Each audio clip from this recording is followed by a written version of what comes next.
Why is sexual violence an acceptable way to strengthen female characters? A TikTok about Tomb Raider raised this question, and as someone who loves these video games and has a personal experience with sexual violence, I wanted to take a critical look at how media uses it as a narrative device. I will discuss whether it's necessary, how it's handled, and the impact on survivors by reflecting on said TikTok video. This video discusses sexual violence in a non-graphic, critical way. If this topic is difficult, time codes and support links are in the description. The description also holds links to the original TikTok, my Linktree, and the YouTuber Crystal109, who's responsible for the gameplay you're seeing right now. Let's get into the analysis. A producer for the 2013 Tomb Raider game said that the game's enemies would attempt to rape Lara, and this is what he is referring to.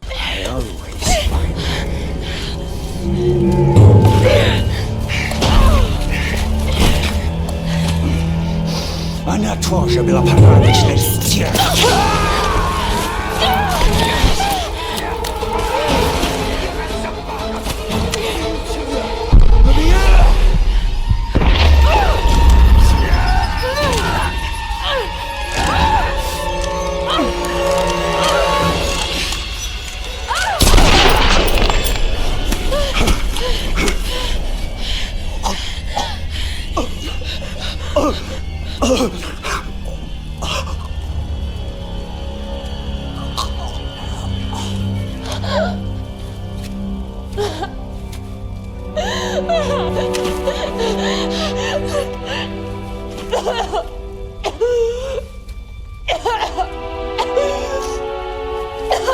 Oh God!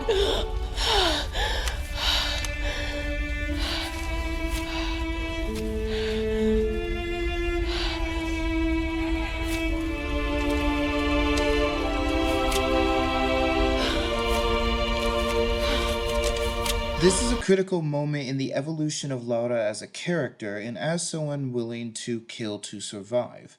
Now, the TikTok video created by Breadskin But New says this. Why is sexual assault the trigger for her evolution? It's never the trigger for male characters. Can you even imagine Nathan Drake being sexually assaulted? That just isn't something I would ever expect to see written into the story of a male character. So why is it used for female characters? This was brought up a few times, but basically, not only is sexual violence never an evolutionary trigger for male characters, they usually experience some of the form of violence as the trigger, i.e. parents dying, like with Batman. I think he and the source he cites is correct. As a man who has been harassed, assaulted, etc., it's troublesome that this form of violence remains the primary domain of women, perpetuating the notion that men aren't SA'd, even when they are in the media. It's played for laughs, like the TikTok video also brings up later. Or it's in a stereotypical context, like a prison or a Catholic school. The fact is, SA can happen anywhere at any time. For me, these unconsensual situations happened in school and at my job. In both cases, people laughed at me. In both cases, authority figures who could have said something did not. Men, and really all groups, need representation in this area because unconsensual sexual behavior affects us all. This erasure matters even more now, when technology makes unconsensual sexual harm easier. This brings me to the next section of the video I wanted to cover.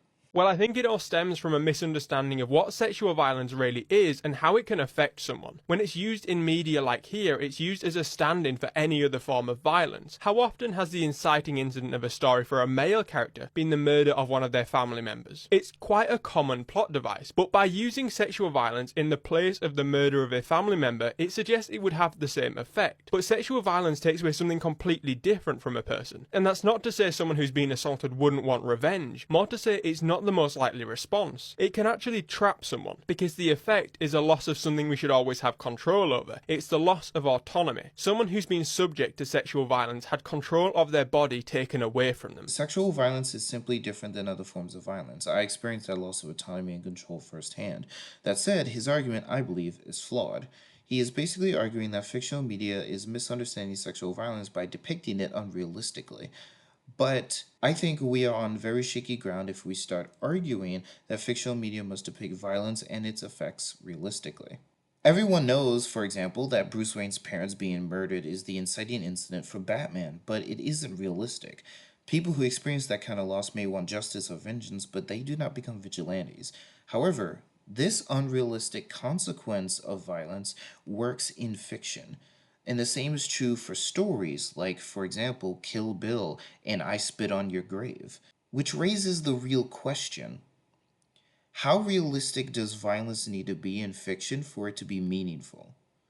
How far should realism go? And should sexual violence ever be used to strengthen characters in this media? Probably not, or at least not in the way it was used in Tomb Raider. It's never touched on again, it's never explored. It acts as the inciting incident and then is ignored, but it should have been explored. It should have added nuance to her character, because if you're not even going to explore the most surface level effects of sexual assault, then why use it at all? I agree that this incident is never explored. To be fair, one could argue that the characters never have time to because they are actively being hunted and supernatural stuff is trying to kill people.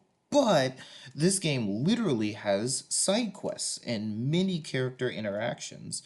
We could not get 1 or 2 scenes of her talking about it. This should have added nuance, and yeah, it did not need to happen for her character. So my position is this: sexual violence can function as a narrative catalyst in fiction, but when it's used without care, follow through, or nuance, especially for female characters, it becomes lazy, harmful, and avoidable. That said, I want to talk about my personal experience with this scene from the game. For reasons I'll explain, this depiction helped me process trauma in a specific personal way. Not because I think sexual violence is acceptable, but because the scene gave me a sense of empowerment in a fantasy context. Media like I Spit on Your Grave and Kill Bill, again to go back to those, prove that there is a space for making characters who embody revenge and survival fantasies that victims can get attached to because of that fantasy. And Lara does this for me. Though I'm a male victim, playing Lara's vengeance fantasy, at least it's in part a revenge fantasy, resonates with me and helped me process trauma in a way I can explain. But that doesn't mean the underlying violence is okay, or that the developers should rely on it without careful care and follow through. It was healing for me, but that doesn't mean it's going to be healing for you. Regardless of that, and regardless of the opinions you might have with this video, I hope you find your healing in whatever way that appears. Thank you so much for watching. I hope this was helpful to you. Make sure you subscribe and comment your thoughts. What responsibilities do developers have in this area? Can games depict harm without reproducing it? And what would be a better representation of sexual violence in video games? What would that look like? Let me know if you enjoyed this video. This video is unique in that I don't do many of these media analyses, but this is one of my favorite genres on YouTube, YouTube commentary, YouTube media analysis, video essays, that sort of thing. So definitely let me know if you enjoy this in the comments. Let me know your thoughts, controversial or not, and subscribe for more gaming and opinionated content.